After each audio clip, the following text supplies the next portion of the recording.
Today I'm creating another look using some affordable makeup brands. But before we begin, it's fairly hot here, so I thought I'd just use some Garnier micellar water and just cleanse my skin and get a little bit of that mascara off. The moisturizer that I'm using today is from Beauty Amora, and this is Toriden. And as you can see, it's a real gel-like consistency, and it's really soothing, so a really nice start to my makeup. The first product I'm going to use is the Revlon. Now this is the tinted serum. This is called Illuminance. So this is quite an affordable brand.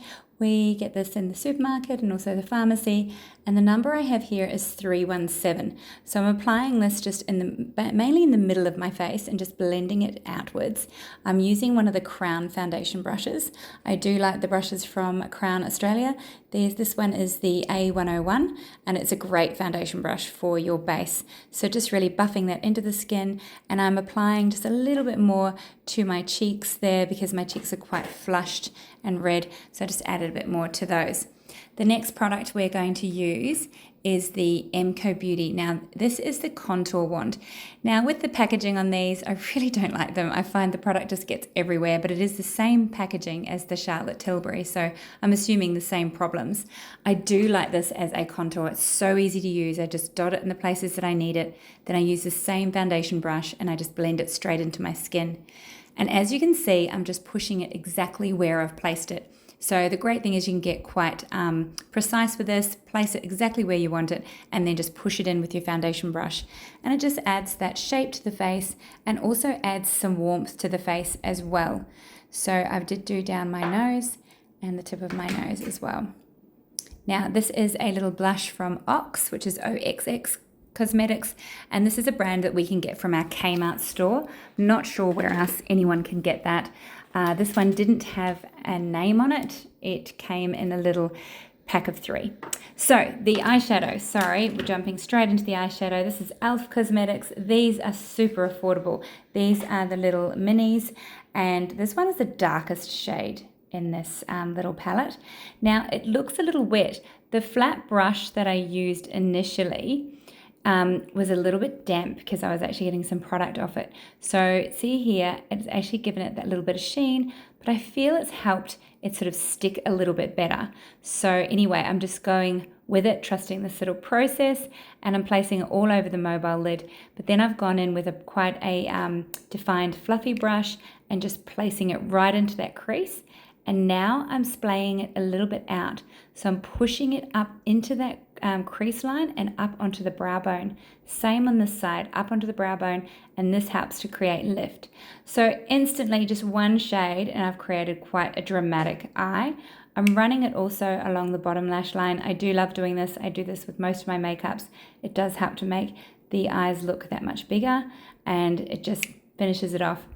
Now I'm using the Maybelline City Bronzer, and I'm placing this through the crease on the outer brow. I'm doing this to really just blend out that shade, give it a little bit of dimension going from dark to light, and really look like we've blended well. So that's the outer corner. I'm just using a large fluffy brush. Taking the darker shimmer here, and just on my finger, I'm placing it over the mobile lid, and this is just going to give that little bit of pop to your eyes and really help to make them stand out. So this kind of turns it from just a smoky to a little bit of a soft glam. Taking an angled brush and using that dark shade, I'm actually just pressing it along the lash line.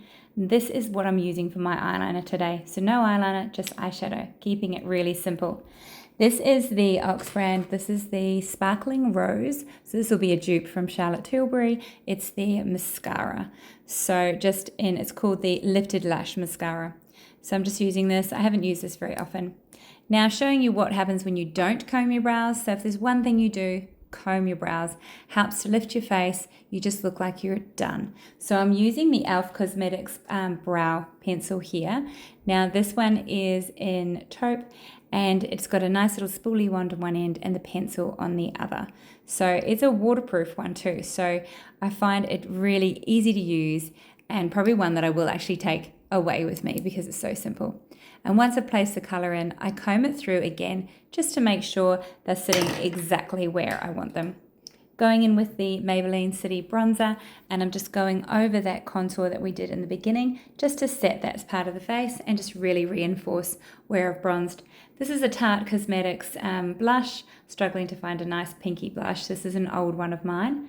And I'm placing that blush also on the brow there, so the brow bone, just into the socket. This is a Pony Cosmetics. I find their brand really affordable. This is the Magic Lip Magic. Now, I love this. It just goes to your perfect shade. And then I'm going to just line the lips with a little bit more of that bronzer to give a sort of a subtle fullness. This way we don't need to line them, and it just really makes them look a little bit bigger. Home Beauty also have some really affordable products, and this is the Powder, and this is perfect for setting the makeup and also giving your face that little bit of a snatched look. Great trick here. This is one of the Youngblood products. It's called the Duo, but you can use any light eyeliner and place it on the inner waterline there. And this will really help to open up those eyes and brighten everything up. Let me know what you think of this look.